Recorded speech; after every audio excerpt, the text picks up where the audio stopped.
저는 지금 이 눈치 보기 할 때 빨리 대출 받아서 사는 사람이 위너라고 봅니다. 구독, 좋아요, 좋아요, 알람 알람 설정. 했어. 고마워요. 자, 토지거래 허가제 확대, 애정남 당구쌤의 시장 전망 유망지역 강의를 시작합니다. 저는 일단 강의팔입니다. 저는 그래서 애매한 걸 딱 정해드려야 된다고 생각해요. 저는 강사잖아요. 저는 학자가 아니에요. 학자가 아니기 때문에 뭐 술에 술 탄 듯 물에 물 탄 듯 애매하게 말하면서 여러분의 사고의 확장을 위해서 어쩌고저쩌고 열린 결말, 저 이런 거 되게 싫어요. 저 강사잖아요. 강사는요, 선택지를 늘리는 게 아니라 좁혀주는 거, 그게 강사죠. 그리고 애매모호하게 반반 치킨이 될 바에는 시원하게 차라리 밝히고 틀리면 사과하는 게 나아요. 강사는 원래 그래서 그 성과로 일탕이 아니냐를 가르는 거예요. 그래서 그 성과에 대한 압박이 심합니다. 그리고 틀리면 욕 오지게 먹죠. 그러니까 돈을 많이 버는 겁니다. 그렇다고 해서 수강생이 맞았다고 돈 나눠주는 것도 아니죠. 아, 나눠주면 나도 지금 이미 강남에 막 엄청 큰 막 2천억짜리 빌딩 올렸을 건데. 맞았다고 돈 나눠주는 거 아니고, 또 틀렸다고 그 손해를 보상해주는 것도 아니죠. 어차피 정신 제대로 박힌 수강생들은 스스로 사고 판단하고 책임질 테니까 저는 미친 개처럼 그냥 대놓고 애정남으로 애매한 걸 딱 정해주면서 솔직하게 할 겁니다.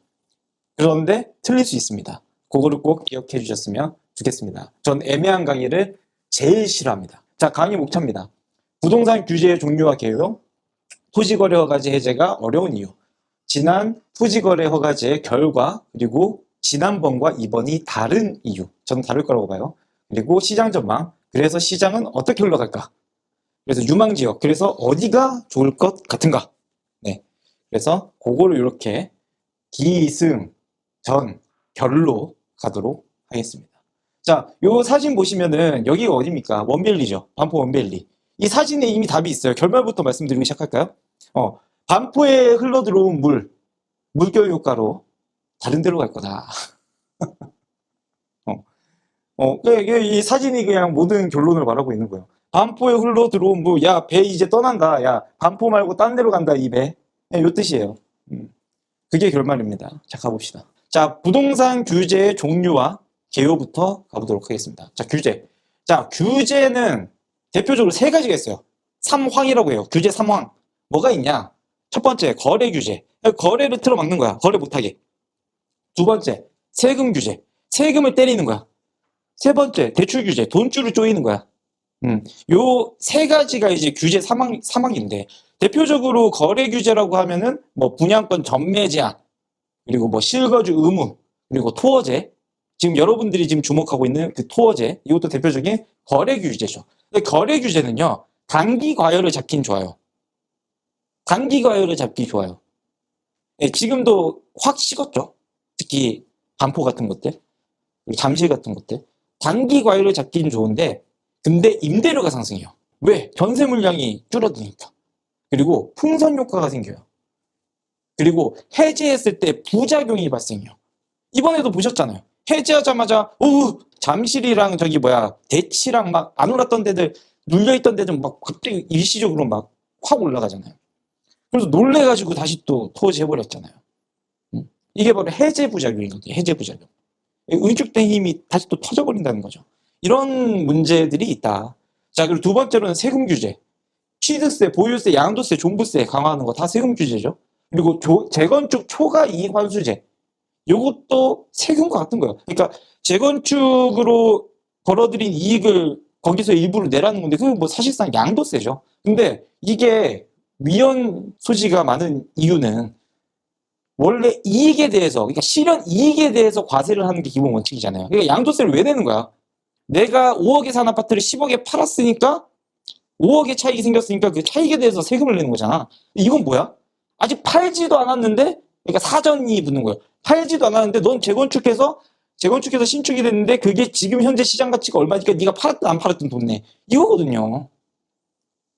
말이 안 되는 진짜 떼법이죠. 어쨌든 이것도 세금의 한 종류라고 볼 수 있는 거죠. 그리고 다주택자 법인 중과세. 지금 세금 규제, 이 지금 부동산 시장의 주요 세금 규제는 이 다주택자 법인 중과세죠. 이게 지금 시장을 왜곡시키고 있는 가장 결정적인 요소입니다. 잘 안 보이죠, 이거? 잘 안 보이니까 우리 이걸로 합시다. 등끌기. 표준으로 합시다. 이게 바로 법인 중과세, 다주택자 과세. 이게 지금 대표적인 세금 규제다. 자, 세금 규제는 투자 수요를 억제하고 양극화를 완화하는 효과가 있어요. 왜냐하면 보통 비싼 집에 세금을 많이 때리니까. 그죠? 근데 이게 조세 전가가 되는 문제가 있어요. 조세 전가. 세금을 때려버리면 그 세금이 결국 세입자한테 가버리는 거예요. 세입자한테. 임대료를 상승시켜버린다 이거죠. 결국 이것도 임대료를 상승시키는 거고 이것도 임대료를 상승시켜버리는 거예요. 그리고 거래량과 경기를 위축시킬 수 있어요. 그러니까 세금을 규제를 많이 때렸는데 오히려 세수 확보가 안 되는 상황이 생기는 거예요. 대표적인 게 22년, 23년. 왜? 아무도 투자를 안 하니까. 거래량이 확 줄어버린단 말이죠. 거래량이 확 줄어버리면 어떻게 돼요? 세금이 안 나와요. 세율이 높으면 뭐해? 세금 내기 싫어갖고 거래를 안 하는데. 이런 문제가 생길 수 있다. 자, 세 번째로는 대출 규제죠. LTV, DTI, 스트레스, DSR 다 대출 제한, 이런 대출 규제, 돈을 쪼여버리는 거죠. 전세대출 보증 한도 축소도 되게 중요한 대출 규제입니다. 왜냐하면 이게 말 그대로 갭 투자. 이 전세대출 해줄 때 이 보증 한도 축소해버리면 말 그대로 갭 투자할 때 문제가 많이 생겨요. 왜냐하면 세입자들이 대출을 많이 못 받으니까. 그래서 얘는 임대료 있죠. 임대료를 좀 하락시키는 효과가 있어요. 얘랑 얘는 오히려 임대료를 상승시킨다 그랬죠. 얘는 오히려 하락시키는 효과가 있어요. 그래서 이게 좋아요. 그래서 여러분들 잘 보시면요. 정부 정책에서 지금 정부가 부동산 규제책을 낼 때 점차 요게 많아지고 있어요. 작년에 부동산 시장 조정받은 이유가 뭐예요? 작년 말에 가서. 갑자기 10월, 11월 가서 거래량 위축되고 갑자기 조정된 게 뭐예요? 대출 총량 규제. 재작년은요. 스트레스 DSR이랑 대출 규제. 지금 최근 2년 동안 부동산 조정받은 이유는 대출 규제 때문이에요. 여러분. 23년에도 상반기에 올랐다가 하반기에 가서 갑자기 확 죽었죠. 24년도 상반기에 확 오르다가 하반기에 가서 갑자기 확 죽었죠. 이것 때문에. 요새 그래서 이걸 많이 하는. 올해도 지금 이게 예정될 게 있어요. 뭐죠? 스트레스 DSR 3단계. 언제 시작되죠? 9월에. 또 똑같은 패턴일 가능성이 높아요. 23년에도 그랬고, 24년에도 그랬고, 올해도 그랬고. 상반기에 돈 풀었다가, 대출 막 앞에 때 막 올라갔다가, 갑자기 하반기 가버리니까 정책금리 막 이제 고갈되고 막 이러면 이제 대출 총량 규제 때려버리면서 갑자기 가상금리 올라가고 갑자기 거래 정체되는. 그 패턴이 지금 2년째 반복돼 왔고 올해도 반복될 가능성이 높다. 그래서 대출 총량 규제를 하면 가상금리가 상승을 합니다. 왜? 자, 그러니까 만약에 은행이 대출해줄 돈이 1조가 있어요. 1조가 있어요. 돈이 너무 많아요. 대출해줘야 될 돈이 1조나 있어. 많아. 손님들 어서오세요. 제가 이번에 요거 가입하시면은 할인금리도 때려드리고 할게요. 관리비 자동 이체하시면 요것도 이제 금리 혜택 드리고요. 막 하면서 이렇게 가상금리가 낮아져요. 그러면 이제 대출 주담대 금리가 낮아지죠. 근데 내가, 잘 보세요. 내가 이제 대출해줄 돈이 100원만 남았어. 100원만 남았어. 손님 많아. 자, 경매합니다. 너 금리 얼마? 저 4.0 드리겠습니다. 너 저리 가. 너 얼마? 저 4.2 드리겠습니다. 오, 너 일로 4.2. 이렇게 된다고. 이해가 돼. 쉽게 이해되죠? 가상금리가 상승을, 그러니까, 봐봐요. 작년 말에 기준금리가 하락하는데 주담대 금리가 올라가. 이상하지? 기준금리가 분명히 한국은행에서 기준금리를 떨궜는데, 막상 내가 대출 받으러 가보면 주담대 금리가 올라. 왜 그런 거야? 가상금리가 오른 거야. 왜 가상금리가 오른 거야? 대출 총량을 규제 때려버려서 은행들한테 더 대출해주지 마 이래버리니까 이제 남은 돈이 얼마 없는데 그거는 이제 경매 붙이는 거지. 너 금리 얼마 줄 거야? 너가 더 줄 거야? 너 일로 와. 이렇게 돼버리는 거야. 쉽게 이해되죠? 이제 어쨌든 가계부채 조절 및 금융 안정 효과가 있지만 이게 제일 문제가 뭐예요? 실수요자가 피해를 봐요. 조금 실수요자들이 많이 대출을 받아서 집을 들어가려고 하는데 실수요자가 막상 피해를 본단 말이야. 그러니까 이게 되게 딜레마인 게 집값을 잡을 때 투기꾼 새끼들 때문에 때려잡는다. 오케이. 그거는 어느 정도 국민적으로 합의가 돼. 근데 야, 실수요자들 니들도 집 사지 마. 이건 합의가 안 되거든. 이게 딜레마입니다. 주거 권리를 침해해버리는 거죠. 그리고 양극화가 발생합니다. 왜죠? 지금 가장 주담대 대출 중에 제일 좋은 게 뭐예요? 디딤돌 대출. 정책 대출이죠. 정책 대출. 신혼부부 대출. 그죠? 그래서 정책 대출이 되게 금리가 낮고 좋은데, 그건 보통 얼마 이하예요? 막 9억 이하, 6억 이하 이렇게 중저가들 위주로 대출을 해주잖아요. 그거를 틀어막아 버리면 오히려 양극화가 발생해 버리는 거예요. 사다리가 끊기는 거죠. 주거 사다리가. 그래서 이게 되게 조심스러운 규제다. 자, 그럼 이제 여러분들 또 이제 여기서 조정 대상 지역이 왜 여기 욕해도 되나요? 이 채널 욕해도 돼요? 예. 해도 돼요? 아, 해도 됩니까? 자, 오케이. 이 조정 대상 지역이 왜 족같은, 이거 왜 족같은 거야? 얘가 그냥 종합 선물 세트야. 얘는 대출 규제가 중심이야, 기본적으로. LTV, DTI, DSR 규제를 때려버리잖아. 조정 대상 지역이 되면. 근데 그 대출 규제인데, 여기에 거래 규제까지 해버리잖아. 부장권 전매제한. 여기에 세금 규제까지 들어가잖아. 양도세 강화. 그러니까 이게 진짜 종합 선물 세트 이 족같은 규제, 이게 조정 대상 지역이, 이 규제 사망을 다 때려버리는 게 바로 조정 대상 지역이다. 이해가 되죠? 그렇게 이해하면 이제 규제는 완벽하게 봤었습니다. 어차피 이것들 위주로 계속 사이클 돌아가요. 이 수십 년째 그냥 요거 했다가 다시 요거 했다가 계속 그냥 이렇게 가. 예, 계속 이렇게 가니까 요것만 외우시면 된다. 자, 넘어가죠.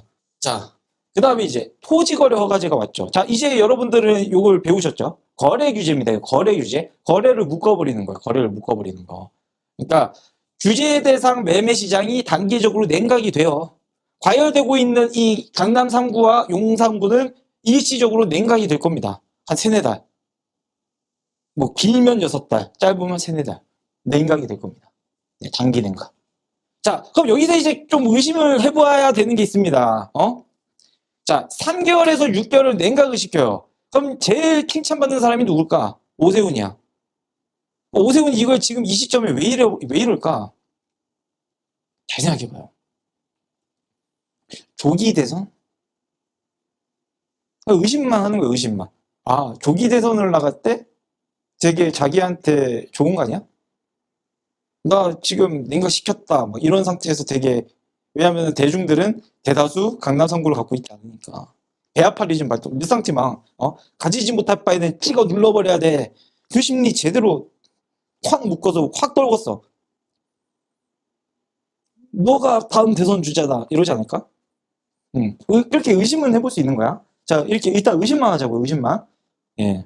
자, 그 다음에 규제 대상 전월세 시장 임대료가 상승을 합니다. 그리고 풍선 효과가 발생을 합니다. 그리고 해제 부작용 아까 말했죠? 해제했을 때 다시 그 해제한 응축된 힘이 확 치고 올라간다고. 이것 때문에 해제는 쉽지가 않다. 예. 요 정도로 지금은 토지거래 허가제만 보면 요 정도로 예상을 좀 해볼 수 있어요. 그러면 우리가 지금 봐야 될 맹점은 풍선 효과가 어디로 가느냐잖아. 가장 쉬운 답 뭐야? 매년 초에 막 전문가 50인에게 물었다 하면서 막 이렇게 인터뷰 나오는 그 맨날 그 유튜브에 막 여기저기 나오면서 막 어쨌든 이렇게 TV에 많이 나오시는 분들. 그런 분들이 제일 말하기 좋은 게 뭐야? 예, 풍선 효과로 어디가 오릅니다? 마포가 오릅니다. 아, 이거 뭐 제일 쉬운 답안이야. 제일 쉬운 답안. 틀리기도 쉽지 않고. 왜냐면 마포가 오르긴 오를 거니까. 제일 쉬운 답안. 풍선 효과 어디? 아니, 강남 3구 용산 묶였으면 그 다음 급지 어디야? 마포 아니면은 강동 아니야, 강동. 강동 오를 겁니다. 마포 오를 겁니다. 이 TV 나오는 분들은 거의 다 그 얘기할 거야. 풍선 효과로 마포 아니면 강동이 오를 겁니다. KB 무슨 위원, 부동산 무슨 위원, 막 이런 분들. 그분들도 다 마포랑 강동 얘기할 거야. 뻔해. 나 안 봤지만 뻔해. 분명히 그렇게 얘기할 거야. 그죠? 제 생각은 좀 달라요. 제 생각은 좀 다르고. 그 다음에, 해제 부작용 우려. 해제 부작용 우려. 그래서 해제는 쉽지가 않다. 부작용 때문에. 이번에 또 한번 놀래가지고 다시 잠갔잖아. 해제는 쉽지 않다. 이것도 이제 의견이 갈리죠. 6개월 뒤에 해제를 할 거다. 6개월 뒤에 해제를 안 할 거다. 저는 해제할 가능성이 낮다고 봅니다. 저는 해제를 안 할 거라고 봅니다. 왜 그러느냐. 그건 뒤에서 설명해 드릴 거고. 일단 이게 만약에 6개월 뒤에 해제를 해버리잖아요. 그러면 지금 수요들이요. 다 기다리고 있을 거예요. 마포 가려던 사람들 기다리고 있을 거라고요. 해제되자마자 들어가야지. 그러고 기다리고 있을 거라고요. 해제가 될 거면, 해제가 되면 안 될 겁니다. 저는 그렇게 봐요. 일단 뒤에서 설명을 드릴게요. 자, 그 다음에 이 같은 날 또 뭘 얘기했죠? 야, 이제 너네 계속 집값 올리면 조정 대상 지역이랑 투기과열 지구도 지정할 거야. 이건 아직 검토죠. 검토. 검토. 근데 할 가능성이 높죠. 왜? 다시 한번 말씀드릴게요. 쉬운 답안. 얘네 묶으면 마포 오른다니까? 자, 근데 지금 규제지역 어디야? 강남 3구랑 용산이잖아. 어? 토지거래 허가 구역인 곳이 지금 그 아까 말한 족같은 조정 대상 지역이라고요. 근데 자, 이게 풍선 효과로 마포랑 강동이 올라. 그럼 다음 조정 대상 지역은 어딜까? 마포랑 강동이겠죠. 뻔하지 뭐. 이게 되게 족같은 규제. 진짜 미안해요. 족같은 규제거든. 대출도 막 때려버리고 세금도 때려버리고 거래도 때려버리거든. 어? 거래 규제, 대출 규제, 세금 규제를 다 때려버린다. 근데 세금 규제는 그렇게 세지 않을 거예요. 이미 지금은 세금 규제는 꽤 많이 나온 상황이에요. 근데 뭐가 문제냐면 대출폭이 줄어요. 그죠? 대출폭이 줄고 그리고 전매 제한이 걸려요. 분양권. 네. 그럼 어떻게 될까? 요거 지정되기 전에 분양권 시장 막차 타자고 과열이 되겠죠. 왜? 분양권 이거 돼버리면 분양권 잠긴다니까? 그 전에 분양권 막차 타자고 과열이 오겠죠. 그럼 분양권 사면 좋겠죠. 예, 분양권 사면 좋다. 자, 그리고 전월세 매물 감소하겠죠. 임대료 상승하겠죠. 그리고 비규제 지역에 풍선 효과가 발생하겠죠. 그럼 어디가 오를 거라고 예상을 해야 돼? 이거 딱 때렸어. 조정대상 지역 딱 때려서 마포 때렸어. 강동 때렸어. 그럼 바로 떠오르는 게 어디야? 동대문, 성북구, 그죠? 그런 데가 바로 떠올라야 됩니다. 예, 그런 식으로 가겠죠. 똑같아요. 항상 그래왔어요. 그런 식으로 가겠죠. 자, 다음. 자, 또 이제 세 번째 대출 규제도 하겠다. 금융가계대출 관리 강화하겠다. 야, 서울 수도권 주요 지역 주담대 및 전세대출 점검을 강화하고 금융권 자율관리 강화. 이게 뭔 말이에요? 금융권 자율관리라고 하지만 얘네들이 얼마나 은행 괴롭히는지 알아요, 요새? 23년부터 계속 말했죠. 23년, 24년 조정받은 이유 뭐야? 대출 총량제. 이거 대출 총량제 하겠다는 말이거든. 또, 야, 너네 대출 그만해. 얘 가갖고 이제, 너네 대출 그만. 야, 너네 뭐 1조, 아니야, 야, 5천억으로 줄여. 야, 대출 그만해. 야, 그만해. 대출 그만 좀 해. 막 계속 괴롭힐 거다, 이거예요. 야, 족같지? 그냥 대출 하지 마. 약간 막 이거예요. 이 말이에요. 그냥 계속 괴롭힐 거야, 너네. 괴롭힐 거니까 대출 그만해. 자, 또. 정책대출 증가세가 서울 수도권 주택시장을 과열시키는 요인으로 작용할 거고 대출금리 추가 인상 등을 추가로 시작해요. 대출금리 추가 인상 이게 뭔 말이에요? 가상금리 올리겠다 결국 가상금리 올리겠다 이 말이죠. 이런 식으로 가겠다. 협박하고 있는 거예요. 야 너네 이렇게 했는데 풍선 효과로 마포 올라가면 거기 조정 대상 지역 지정해버릴 거고 그래서 동대문 이런 데로 가면 거기 대출 규제 때려버릴 거야. 지금 미리 겁박하고 있는 거죠. 이게 뭔 말이에요? 얘는 지금 겁을 먹은 거예요. 왜 겁을 먹었어요? 돈이 미친 듯이 풀리고 있어요. 여러분, 통화량이 미친 듯이 올라가고 있어요. 이게 부동산이 지금 오를 수밖에 없어요. 야, 씨발, 나 대선 나가야 돼. 제발 좀 올리지 마. 이러고 있는 거예요. 나 무서워. 어떻게든 다 때려서 막아서, 서울만은 올리지 마. 서울만은 제발 올리지 마. 나 대선 나가야 돼. 지금 이 말이잖아. 응? 자, 근데 여기서 이제 되게 포인트를 잡아봐야 돼요. 이렇게 때려버리겠다라고 겁박하면 선제적 대출 수요가 발생하겠죠. 지금 눈치 보기 하죠. 저는 지금 이 눈치 보기 할 때 빨리 대출 받아서 사는 사람이 위너라고 봅니다. 나중에는 사고 싶어도 이게 집값이 오르고 떨어지고 떠나서 사고 싶어도 대출 잠겨 있고 조정 대상 지역 잠겨 있고 막 이래가지고 못 산다니까요. 그래서 살 거면 빨리 받아서 지금 눈치 보기 장세에 금매도 좀 나올 때 사는 게 위너라고 봅니다. 어디든. 특히 똘똘한 곳이면. 자, 그리고 지방과 차별화된 규제로 양극화를 방어를 하겠죠. 그러니까 지금 보면 여기서 포인트는 이거예요. 서울 수도권. 지방 얘기는 쏙 들어가 있어요. 뭔 말이에요? 대출 규제를 하더라도 지방은 안 할 가능성이 높다는 얘기예요. 지방은 안 할 거야. 지방은 오히려 부양을 시켜야 되는 상황이에요, 지금. 그죠? 서울과 지방이 지금 양극화가 너무 심하기 때문에 지방은 오히려 지금 죽쓰고 있고 서울만 지금 난리잖아요. 그걸 정부도 알고 있고 그래서 지방은 안 건드릴 거야. 요 말이에요. 자, 그리고 정책금리는 중저가 대상이라서 쉽지 않아요. 그러니까 여기에 보면은 버팀목, 신생아, 특례대출, 디딤돌 대출도 막 쪼여버릴 거야? 이거는 구라일 확률이 높다. 물론 기금이 소진되면 대출을 더 못하고 내년 다시 기금이 다시 쌓이는 내년으로 기다려야겠지만 그 전까지는 이거는 대출이 문제가 없을 겁니다. 왜? 중저가 대상은 이거 건드리는 거 아닙니다. 서민 건드리는 거 아닙니다. 예, 중산층 서민 건드리는 거 아닙니다. 예, 안 건드릴 거예요. 네, 그렇게 이해가 되죠? 네, 이게 뭐냐면 한마디로 서울 수도권 상급지 비싼 거 막 20억, 15억 막 이런 거 대출 다 규제 때려버릴 거야. 하지 마. 이 말을 하고 있는 거예요. 그렇게 이해하시면 좋습니다. 하지만 지방은 풀어줄게. 자, 이해가 됐죠? 네. 자, 그럼 이제 여기까지 봤을 때 경우의 수입니다. 예. 경우의 수. 아유, 걱정하지 마, 걱정하지 마, 걱정하지 마.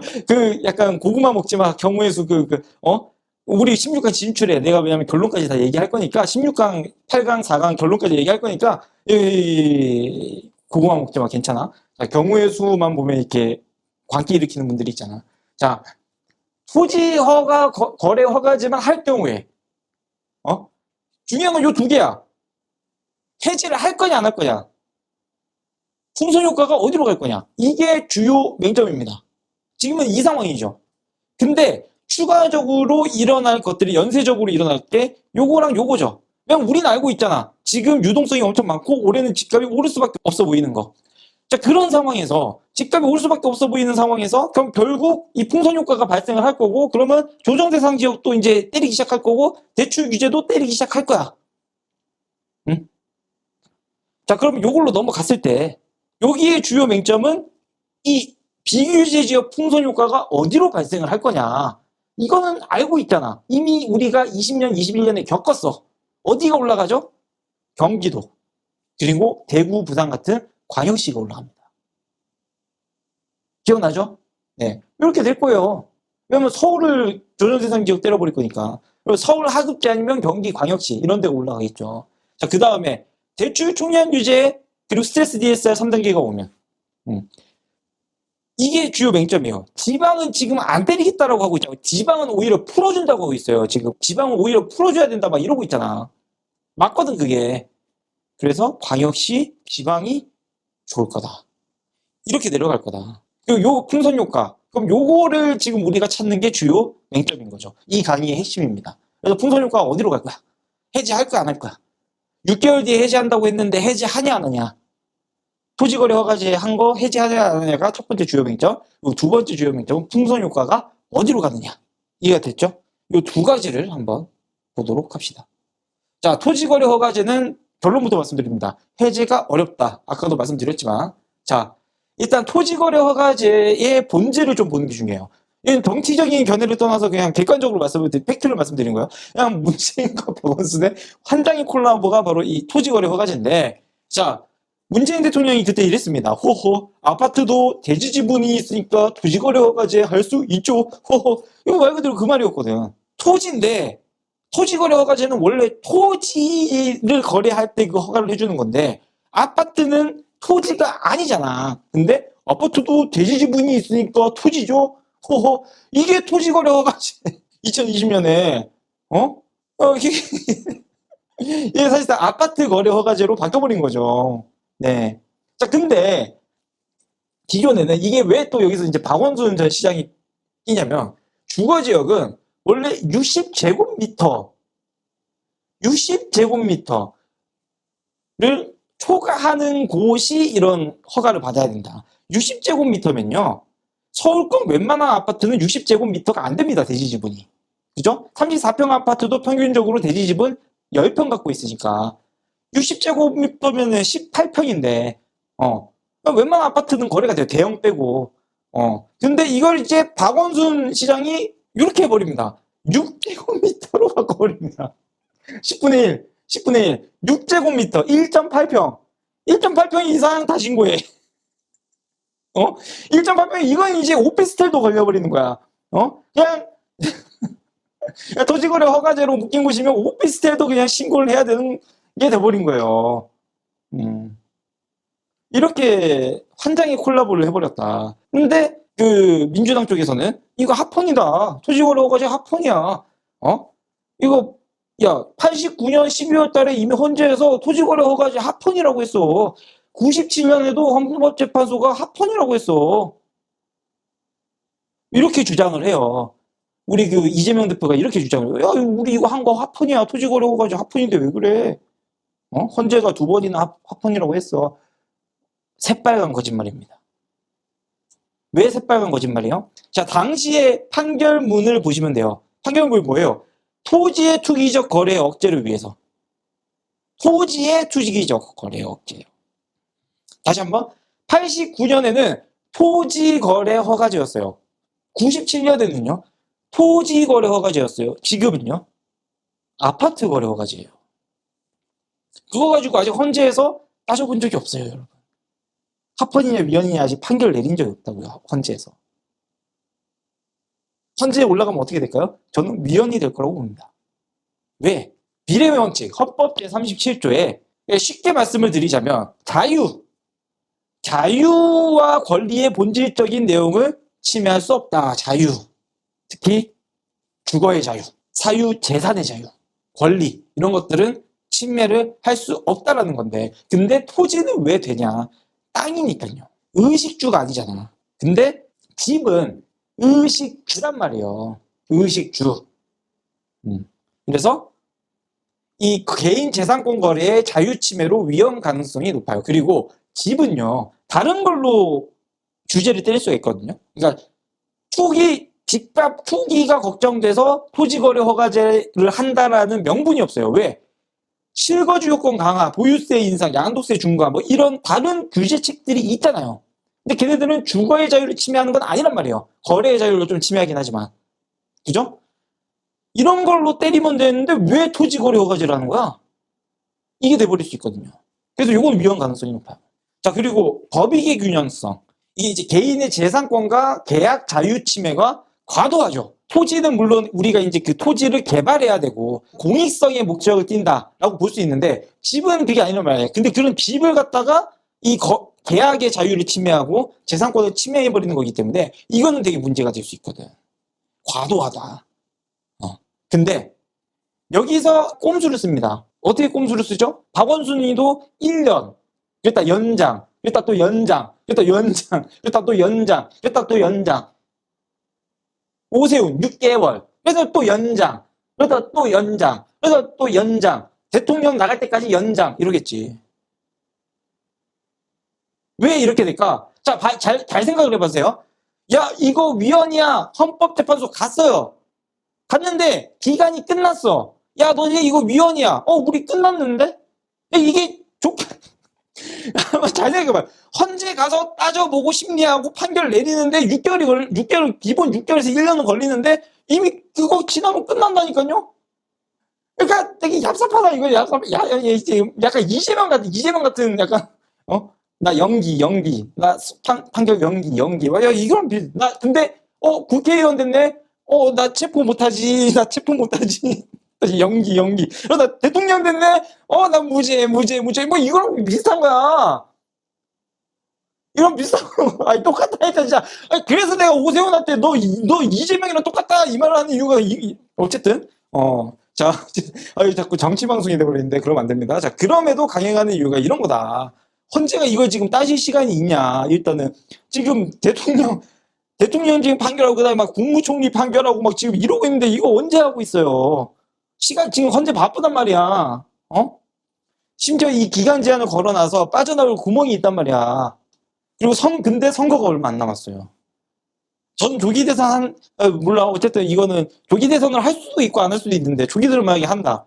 저는 말하지 않겠습니다. 저는 조기 대선을 입에 담는 것 자체를 별로 안 좋아하는데 조기는 저는 생선만 있다고 생각하는데 어쨌든 25년 5월에 선거를 한다면 오세훈은 대선을 나가고 싶거든.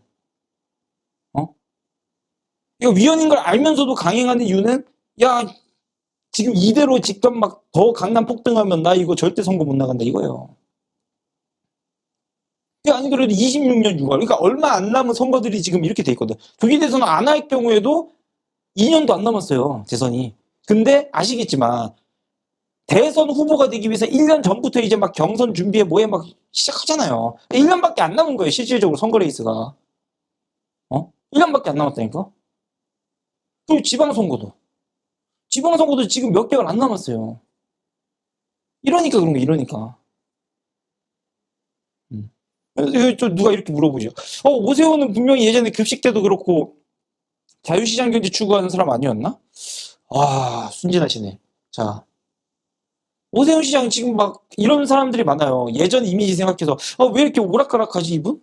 이번에도 오락가락했잖아. 막 토지거래 허가제 풀었다가 갑자기 했다가 다시 막 오락가락하고 있잖아. 이 사람 왜 이러는 걸까? 이게 이해하려고 하면 안 돼요. 원래 그래요. 원래 그런 캐릭터예요. 원래. 자, 한번 볼까요? 자, 이걸 이해하기 위해서는 제 25년 부동산 대전망 강의를 다시 봐야 돼요. 그래서 요 강의 내용을 조금 짧게 설명해 드릴게요. 자, 그러니까 돈이 늘고 있다. 돈이 존나게 늘고 있다. 지난 8년보다 더 가파르게 늘고 있다. 돈이. 통화량이 늘고 있다. 자, 근데 미국은 더 미친 듯이 늘고 있다. 이 새끼들 왜 이렇게 돈을 미친 듯이 푸냐? 첫 번째, 금본위제가 폐지됐어. 왜? 예전에는 금을 기반으로 돈을 이제 통화를 계속해서 생산을 했단 말이야. 금 얼마, 1온스당 돈을 얼마만큼만 찍어낼 수 있어. 이거였는데, 이걸 그냥, 난 그거 못해 하고 폐지시켜버렸잖아. 그래서 돈은, 그러니까 숫자 쪼가리가 됐죠. 그냥 통화 발권자가 그냥 원하는 만큼 찍어낼 수 있는 게 돈이 돼버렸어요. 이게 첫 번째 이유. 두 번째, 냉전 시대가 종료가 됐죠. 그러니까 막 전 세계가 이제 막, 우리 글로벌 시대에 막 하면서 이제 세계가 연결되고 막 교역량 막 늘어나고 거래량 늘어나고 돈이 많이 필요하겠죠? 돈을 많이 풀겠죠. 돈을 많이 풀어야 되는데 그걸 돈 많이 푸는 걸 막는 허들이 없죠. 근본이제가 없죠. 그러니까 미친 듯이 또 풀죠. 이제 또 정보산업혁명이 오네. 그러니까 또 돈이 많이 필요하네. 인프라 많이 깔아야 되네. 돈 많이 풀죠. 그리고 또 여기서 핵심은 정보산업혁명이 생기니까 어떤 일이 생기죠? 이전까지는 내 옆집 친구가 그 집에 막 집 안에 인테리어가 얼마나 좋은지 몰랐어. 어? 아니 우리 학교 다니는 영인애가 막 한강뷰인 걸 몰랐단 말이야. 근데 막 싸이워드가 생겨. 인스타가 생겨. 사람들이 굳이 봐지 않아도 되는 걸 봐. 옛날에 뭐 내가 루이비통을 알았어? 근데 이제는 막 다 알아. 정보가 너무 많이 상향 평준화가 돼버리고 사람들에게 그냥 필터 없이 다 보여지는 시대가 와버린 거야. 그럼 어떤 게 생겨요? 배아픔이 생겨요. 야, 왜 쟤만 잘 살아? 왜 쟤는 한강뷰야? 왜 쟤는 BMW 타고 다녀? 왜 쟤는 명품이야? 왜 쟤는 오마카세 먹어? 나는 지금 집에서 라면 먹고 있는데 뭐야? 세상은 불공평해.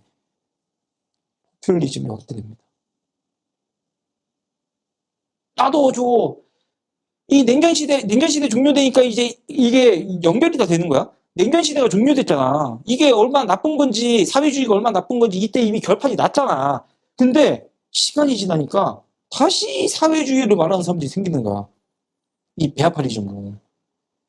소셜리즘이 아니야. 베아파리즘이야. 베아파리즘.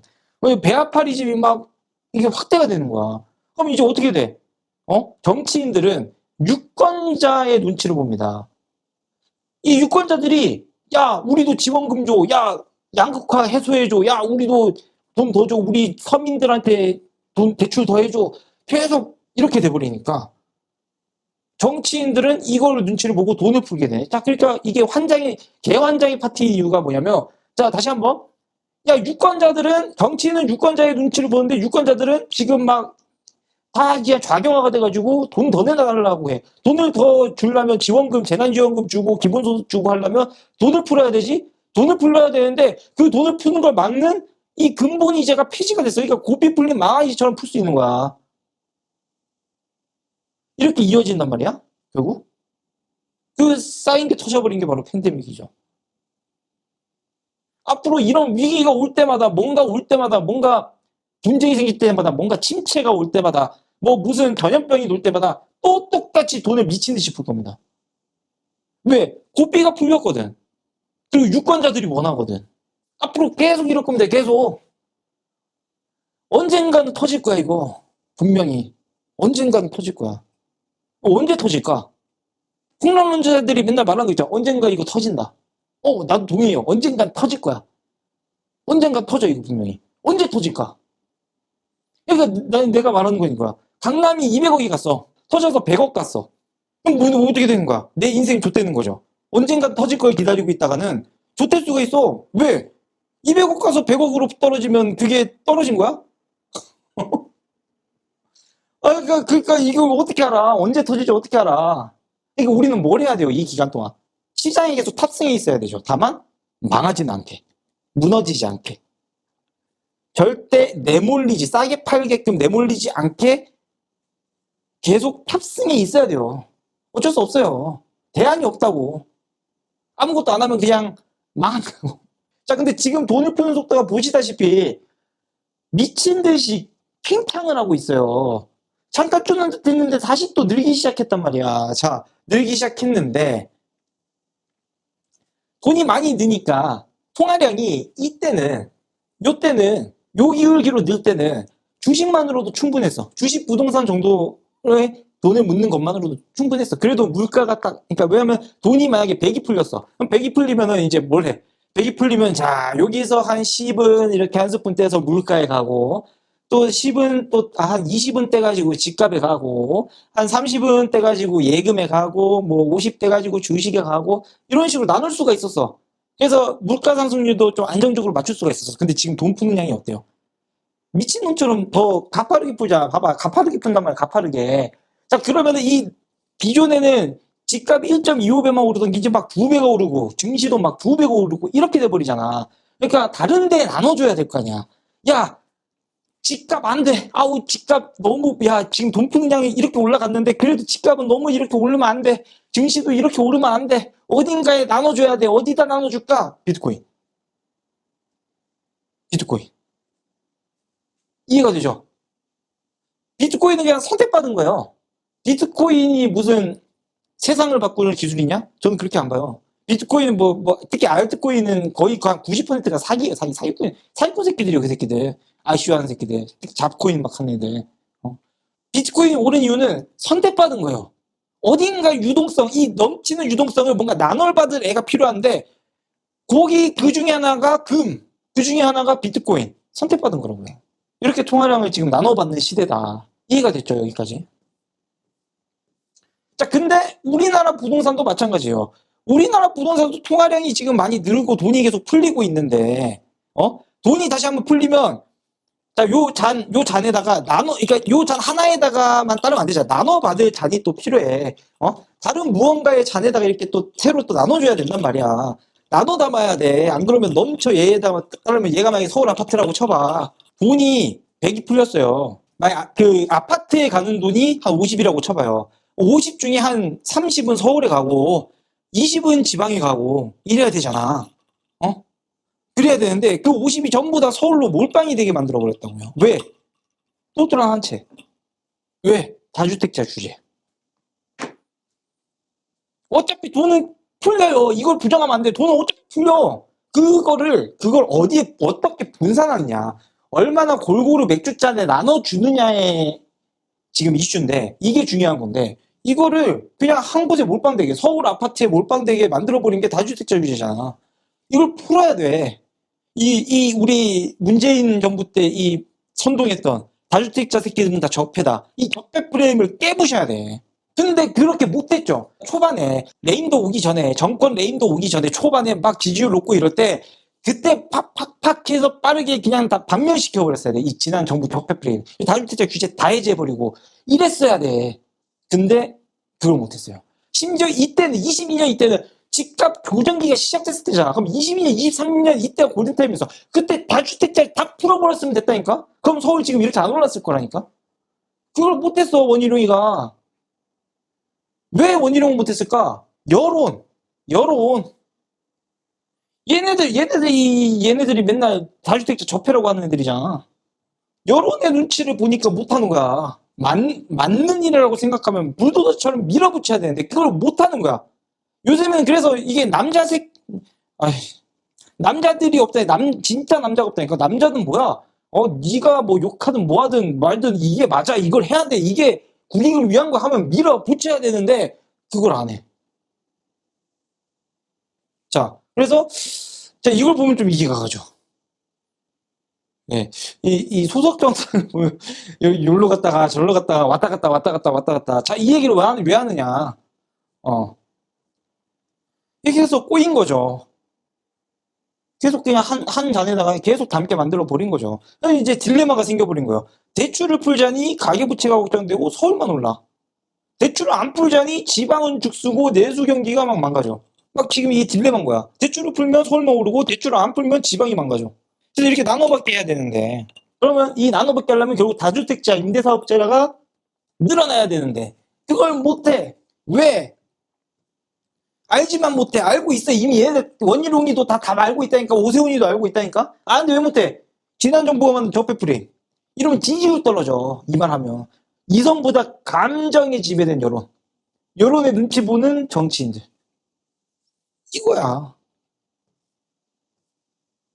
그러니까 똑같다니까 둘이. 둘이 똑같다고. 오세훈이 토지 하는 이유가 원희룡이 다주택자 규제 못 푼 거랑 똑같은 거야. 똑같다니까 둘이. 소인. 군자는 아니야, 오세훈 시장이. 자, 군자란 뭐야? 신과 의가 일치하는 사람. 내 마음속 작은 아이가 A라고 했어. 그럼 말도 A라고 하는 거고, 내가 야동을 좋아해. 근데 겉으로는 저는 야동 같은 거 몰라요. 이게 딱 소인이야. 군자는 뭐야? 전 야동을 봅니다. 1인이 20이 좋아합니다. 사쿠야 유아 좋아합니다. 농민이 좋아합니다. 이게 진짜 군자. 너무 갔다. 너무 갔는데. 어쨌든, 이 마음과 말이 일치하고 생각이 일치하는 거를 말한 대로 행하고 그리고 계속 배움을 찾는 사람, 배우려고 노력하는 사람, 이런 사람들을 군자라고 하는데 알고 있다니까 뭘 해야 되는지, 뭘 해야 돼요? 기재부, 이 세금 관련된 거는 기재부가 주관을 하는데 지금 기재부 장관이 누구예요? 대통령 권한대행이 최상복 대행이죠.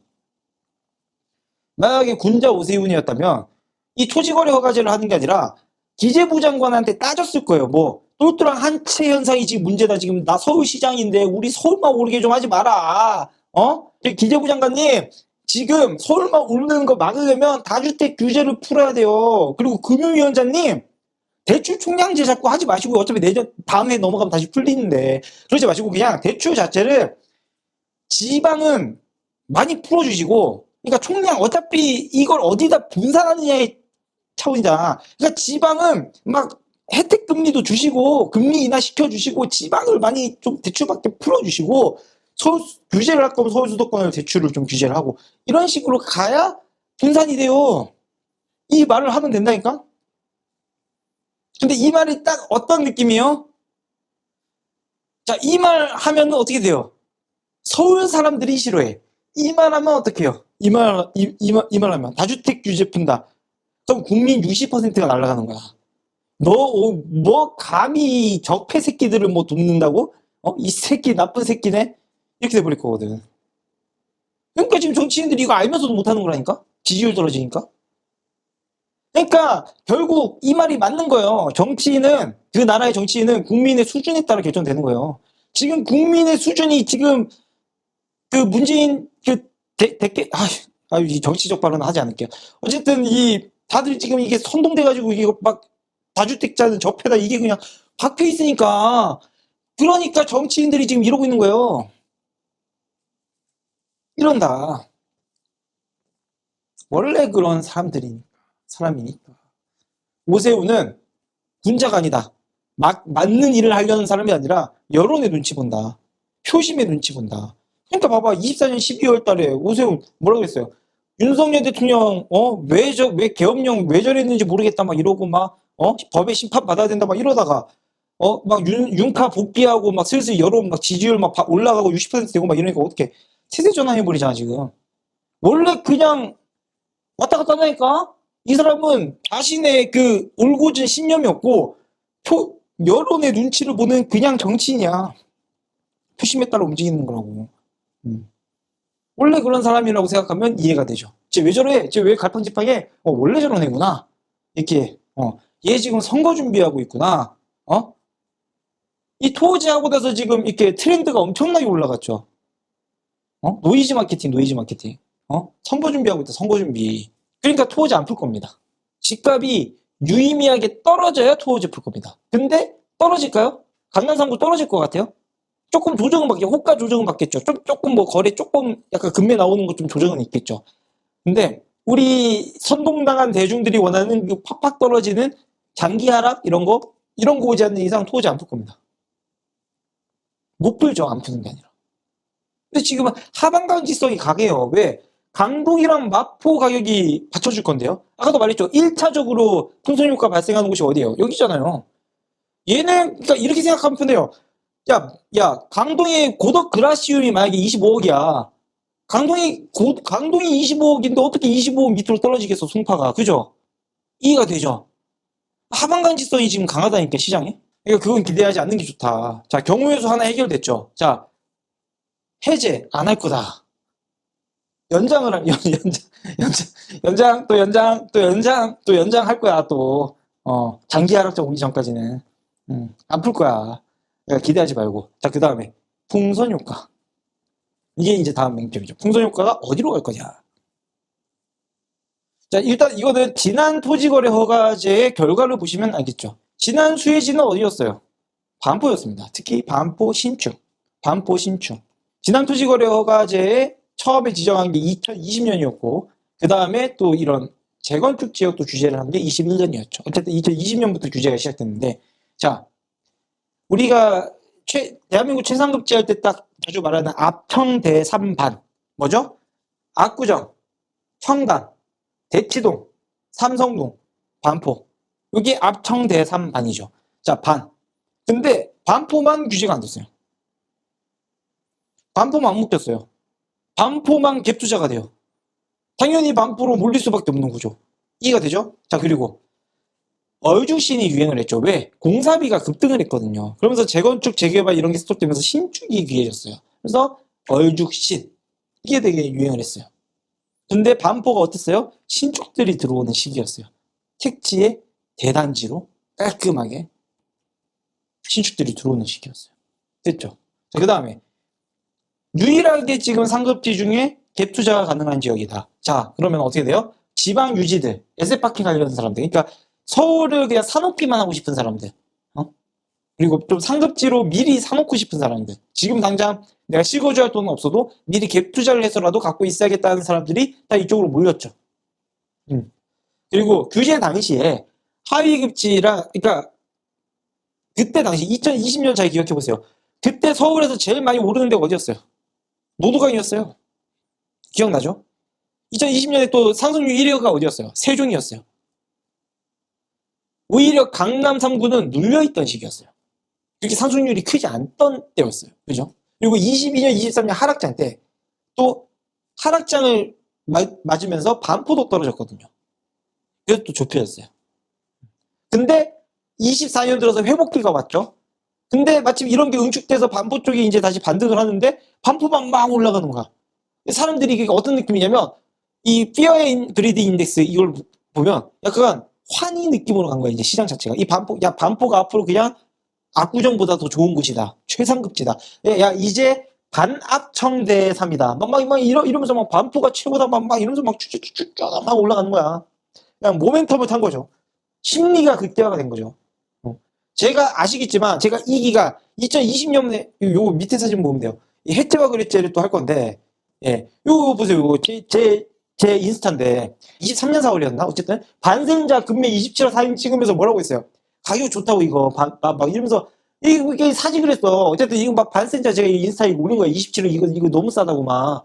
이제 제가 이 구간에 계속 반포 노래 부르던 사람이 반포 임장 특강도 하고, 막, 별의별 짓 다 하면서 반포가 지금 좋아요. 이 얘기를 했는데, 아시겠지만 제가 2달 전부터 반포에 대해서 약간 좀 애매하게 얘기합니다. 나 같으면 지금 반포를 살 바에는 대치동 우선미를 살 것 같아요.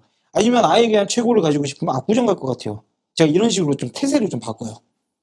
3년 만에 바꿔요. 왜 그랬을까요? 초절정 환희에 가버린 거야.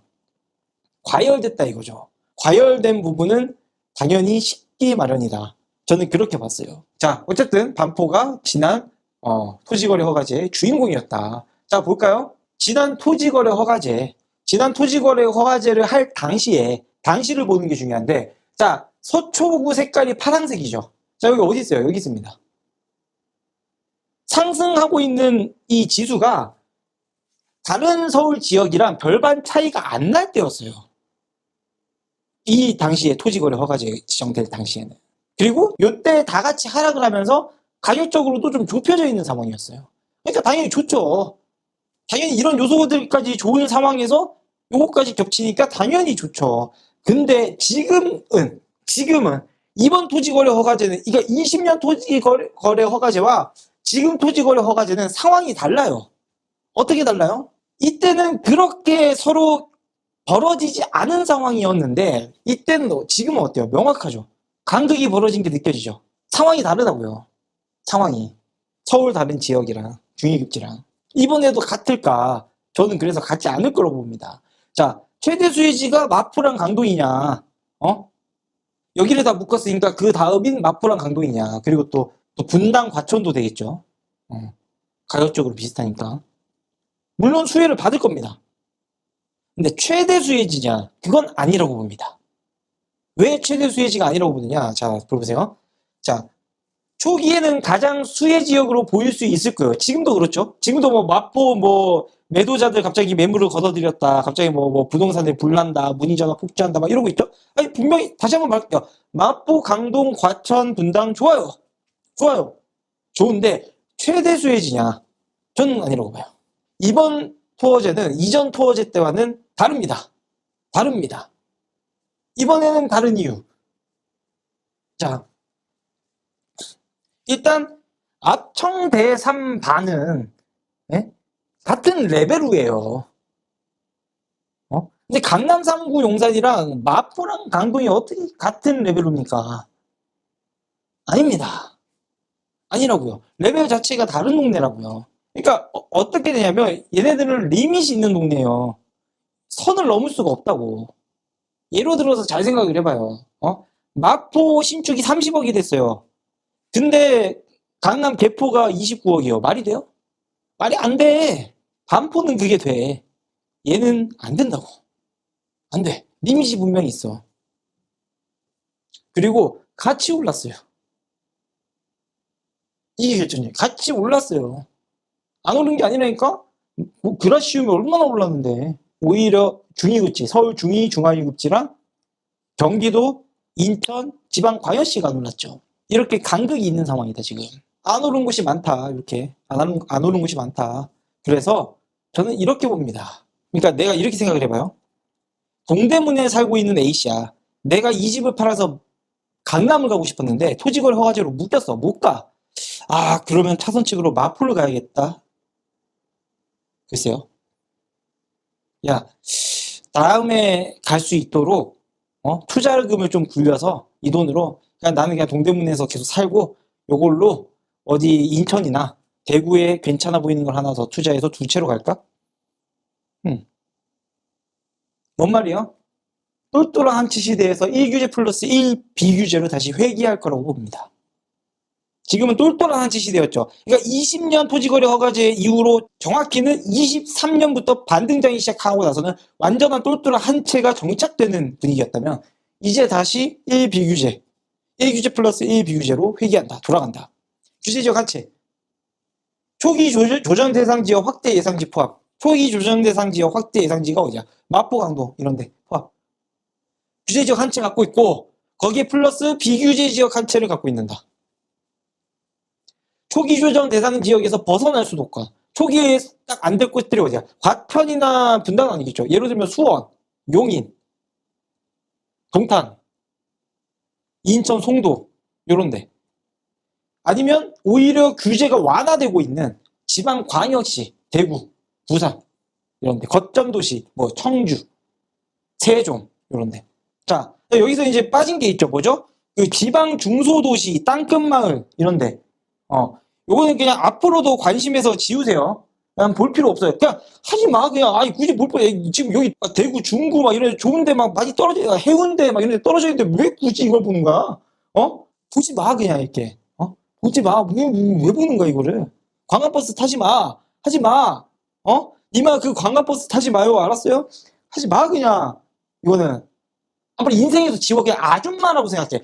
살면서 제가 꿀팁을 줄게요. 그냥 인생에서 머릿속 사전에서 아줌마라는 단어는 지우고 살면 되거든요. 나보다 연배 많은 분한테는 그냥 누님이라고 하거나 이모님, 누님, 사장님 이렇게 말하면 돼요. 그냥 아줌마란 말은 그냥 지우세요. 인생에서. 마찬가지로 지방 중소도시 땅끝마을은 인생에서 지우세요. 그냥 없는 거야. 없는 거. 오케이? 없어. 보지 마. 그냥 지워. 아줌마야, 아줌마. 오케이? 지우면 됩니다. 그런 단어는 쓸 필요가 없어요. 자, 이렇게 세팅을 하면 된다. 자, 이렇게 세팅을 왜 하느냐? 결국은 규제를 풀어줬을 때 저 세팅을 하려고 할 거 아니야. 근데 한다니까요, 지금? 찬바람 쌩쌩, 지방 부동산 벼트나, 대출부터 세금까지 싹 푼다. 지금 정치권에서, 자봐, 7월 10월 시행 예정인 스트레스 DSR 3단계를, 야, 지방은 안 하는 게 맞지 않겠냐? 지금 지방 하는 건 이거 두 번 죽이는 건데? 야, 이제 슬슬 다주택자 세금 중과세도 좀 풀어야 될 때가 되지 않았냐? 이런 이야기도 슬금슬금 정치권에서 나오고 있어요. 근데 여전히 다주택자 이 적폐 프레임에 지금 경도돼 있는 사람들이 조금 이게 이제 완화되고 있다는 거야. 왜? 지금 지방 죽 쓰고 있는 거는 다 알고 있으니까. 눈에 보이잖아. 야, 그치. 이 정도면, 야, 이게 지방은 그냥 좀 풀어줘야지. 이게 어느 정도는 이제 타협이 되는 수준까지 오고 용인이 된다, 이거지. 서울을 풀어준다, 막 전면 해제한다, 이러면 막 미친 새끼 막 이러겠지만, 지방은 야, 좀 다주택자 규제에서는 좀 풀어줘야지. 대출 금리도 좀 이렇게 좀, 이게 좀 혜택 주고 해야지. 그래, 막 이런 대출 규제 지방한테는 너무하지. 지방은요, 이미 거래 규제가 풀렸습니다. 거래 규제가 뭐예요? 토지거래 허가제도 거래 규제고, 그 족같은 조정대상 지역도 거래 규제죠. 아시겠지만 대구, 뭐 해운대, 뭐 인천, 송도, 그리고 저기 뭐야 수도권 웬만한 지역, 그리고 서울 중위급지는 다 풀렸잖아요. 조정대상 지역에서 거래 규제는 이미 풀렸습니다. 세금 규제를 풀겠다고 하고 있잖아요. 그 다음에 대출 규제를 풀겠다라고 하고 있잖아요. 이 명분이 있고 지금 그렇게 흘러가고 있다. 그렇게 흘러가고 있다. 그러면 예, 요거를 사람들은 찾겠죠. 똑같이 가겠죠. 항상 그래 왔듯이.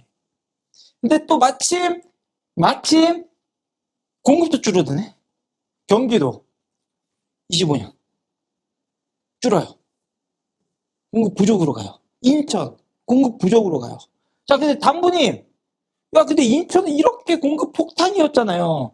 잘 생각해보세요. 이게 어디 물량이었죠? 서구 물량이었습니다. 검단. 그죠? 이거 물량 다 소진됐어요, 안 됐어요? 소진됐어요. 어디가 소진시켰죠? 서울이 소진시켰습니다. 인천은 인천만의 수요가 아니라 서울의 수요도 일정 부분 가져갑니다. 그게 되게 중요한 거예요.